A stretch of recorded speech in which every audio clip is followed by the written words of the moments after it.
चंबा जिला में जो हमारे ट्राइबल लोग हैं, ट्राइबल कम्युनिटी है, उनकी समस्याओं को सुनने के लिए यहाँ पर आए थे। ये मीटिंग यहाँ पर थी और पूरे आयोग के सदस्यों के सामने हमारे गद्दी, गुज्जर व पंगवाल जो ट्राइब हैं, सभी के कम्युनिटी के जो लोग थे वहाँ पर अपनी बात रखने के लिए आए हुए थे। जनजातीय समुदाय हैं, उसके लिए अलग से एक आयोग का गठन करना। भरमौर विधानसभा क्षेत्र में भी ग्राम पंचायत, अगर उलंसा की बात करें, हड़सर की बात करें, व साथ में ही बात करूं मैं तुंदा की, वहाँ भी बहुत सारे लोग जो हैं वो ट्राइबल के दर्जे से लेफ्ट आउट हैं। पिछले महीने ही चंबा चौड़ी जोत पर 3 भेड़पालकों की भेड़ बकरियाँ चोरी हुई हैं। मैंने भेड़पालक उत्थान नीति में भी इस बात को रखा था, जो सरकार को सबमिट कर रहे हैं हम इसको, कि भेड़पालक जब वन में रहते हैं उनके पास कोई कनेक्टिविटी का, चाहे मोबाइल कनेक्टिविटी की बात करें, वो समय अनुसार अपनी शिकायत भी थाने में दर्ज नहीं कर पाते हैं। जैसा कि आप सभी जानते हैं, अनुसूचित जनजाति आयोग की टीम 2 से 4 नवंबर को चंबा के दौरे पर है और कई गंभीर मुद्दों को लेकर HRTC के निदेशक सुरजीत भरमौरी भी आज पहुंचे हैं बचत भवन में और उन्होंने बड़े सारे मुद्दों को लेकर उजागर किया और उनके समक्ष रखा। सबसे पहले तो मैं स्वागत करूंगा आनंद ज्ञान न्यूज़ चैनल में सर आपका। बहुत बहुत धन्यवाद आपका। सर, कौन कौन से मुद्दे हैं जो आपने एस्केलेट किए इनकी टीम को? देखिए, आज हमारे जिला मुख्यालय में अनुसूचित जनजाति आयोग जो था वो स्वयं यहाँ पर आकर के जो चंबा जिला में जो हमारे ट्राइबल लोग हैं, ट्राइबल कम्युनिटी है, उनकी समस्याओं को सुनने के लिए यहाँ पर आए थे। और हम धन्यवाद करते हैं अनुसूचित जनजाति आयोग का कि जहाँ हमारे जनजातीय लोगों को अपनी बात रखने के लिए या तो दिल्ली जाना पड़ता था या तो ऑनलाइन माध्यम से वो अपनी बात रखते थे, वो जो स्वयं चल कर के हमारे डिस्ट्रिक्ट मुख्यालय में यहाँ पर आए और मुझे भी प्रशासन द्वारा इसमें जनजातीय मुद्दों को लेकर के आयोग के समक्ष रखने के लिए इनवाइट किया गया था। तो आपको बता देना चाहता हूं कि आज ये मीटिंग यहाँ पर थी और पूरे आयोग के सदस्यों के सामने हमारे गद्दी, गुज्जर व पंगवाल जो ट्राइब हैं, सभी के कम्युनिटी के जो लोग थे वहाँ पर अपनी बात रखने के लिए आए हुए थे। निश्चित तौर पर जब मैंने अपनी बात रखी उसको आपके समक्ष में लाना चाहता हूँ। सबसे पहला मुद्दा था हमारा कि हिमाचल प्रदेश सरकार में भी हमने इस मुद्दे को रखा है और हमें उम्मीद है कि जितने भी हिमाचल प्रदेश में हमारा संपूर्ण जनजातीय समुदाय हैं उसके लिए अलग से एक आयोग का गठन करना। जैसे कि हिमाचल प्रदेश में अनुसूचित जाति आयोग है, महिला आयोग है, उसी तर्ज पर अनुसूचित जनजाति आयोग का गठन किया जाए ताकि अनुसूचित जनजाति के लोगों को का जो ग्रीवेंस है उसमें रिजर्सल हो सके। सबसे पहला मुद्दा तो ये था। दूसरी, हमने यहाँ पर बात रखी कि मैं भरमौर विधानसभा क्षेत्र का निवासी हूँ, तो चूँकि हमारा विधानसभा क्षेत्र एक रिजर्व कंस्टिट्यूंसी है, ट्राइबल कंस्टिट्यूंसी है, ट्राइबल कंस्टिट्यूंसी होने के नाते हमारा भरमौर ब्लॉक और पांगी ब्लॉक जो है वो जो ट्राइबल है, जबकि हमारी 24 पंचायतें जो महिला ब्लॉक की हैं उन्हें ट्राइबल का दर्जा नहीं मिला है।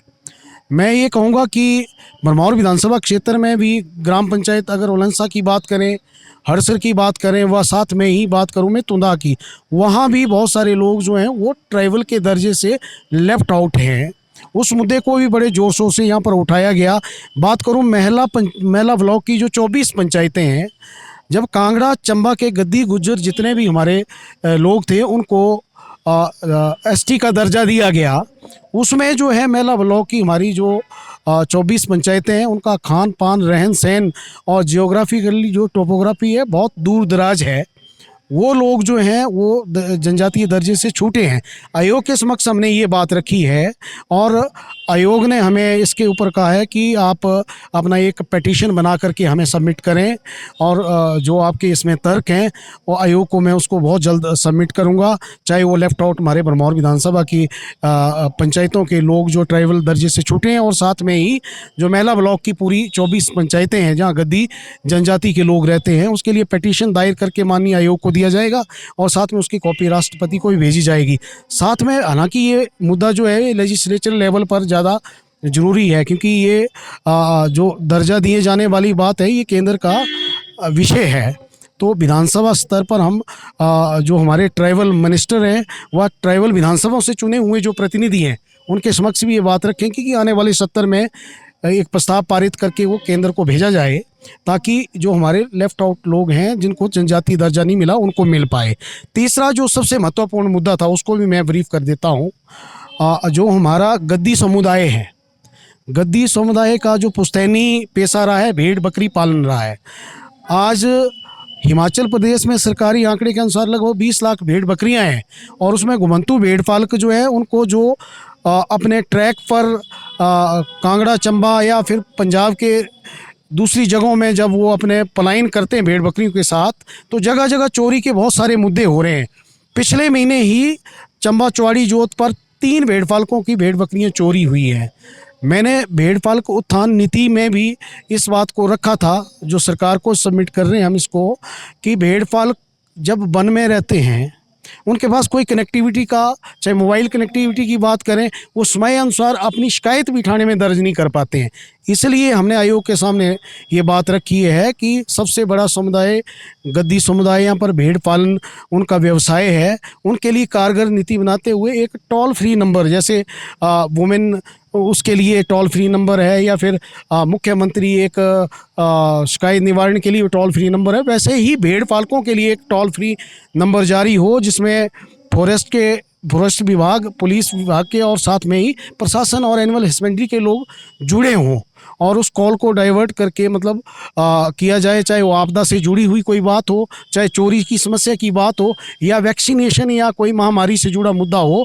इसलिए भेड़ पालकों के लिए ये बात रखी और आयोग ने बड़े गंभीरता के साथ इन मुद्दों को लिया है।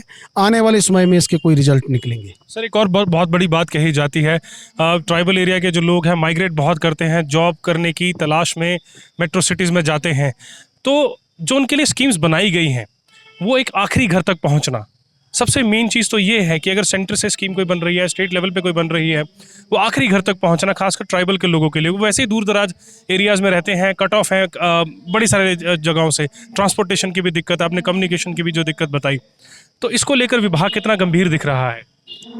निश्चित तौर पर जो अनुसूचित जनजाति आयोग है, इसका मुख्य उद्देश्य ये होता है कि अगर अनुसूचित जनजाति के जो लोग हैं उनको अगर उनके साथ किसी भी प्रकार का अगर अन्याय हो रहा है या उनके ग्रीवियंस को सही तरीके से रिडसल नहीं किया जा रहा है, वो उनके समाधान के लिए आयोग है। जहाँ तक रोज़गार की बात है, अनुसूचित जनजाति के लोगों को रोज़गार देने की बात है, तो उसमें भी इनका ये विषय रहता है कि क्षेत्र में अगर हाइड्रो इलेक्ट्रिक प्रोजेक्ट लगे हुए हैं या क्षेत्र में कोई और रोज़गार के संसाधन हैं, वहाँ पर उनको प्रायोरिटी देना होता है। पर मुख्य तौर पर जो अनुसूचित जनजाति आयोग है, अपने आप में ये कोर्ट की पावर को लेकर के अनुसूचित जनजाति समुदाय के लोगों के साथ किसी प्रकार का अन्याय ना हो, उन मुद्दों को रिडसल करके उनका समाधान करके, इवन इनके पास पावर होती है कि अगर बहुत बड़ा मुद्दा है तो वरिष्ठ से वरिष्ठ अधिकारी को ये समनिंग करते हैं इसमें। जी, तो ये इन्होंने जो मुद्दे रखे हैं, अब देखना ये है आने वाले समय पर इन मुद्दों को कितनी गंभीरता से लेता है ये विभाग। और सर, बहुत बहुत धन्यवाद आपका हमारे साथ बनने के लिए। सबसे पहले तो थैंक यू वेरी मच। आप समय समय पर हमारे लोगों के मुद्दों को उठाते हैं, समाज से जुड़े हुए मुद्दों को, और लोगों तक आपकी जानकारी पहुंचती है, उसके लिए आपका बहुत बहुत धन्यवाद। सर, हम भी धन्यवाद करना चाहेंगे और खासकर ट्राइबल के लोग बड़ा थैंकफुल होंगे आज, क्योंकि आपने इनिशिएटिव लिया, उनकी बात आगे रखी है विभाग को। अब मैंने जैसे कहा पहले, अब ये देखना होगा समय रहते, या समय ही बताएगा कि विभाग कितना सीरियसली लेता है इनकी डिमांड्स को। तो आज के लिए सिर्फ इतना ही। अगली बार हम फिर मिलेंगे किसी नए मुद्दे पर। तब तक के लिए जय हिंद, जय भारत और जय हिमाचल।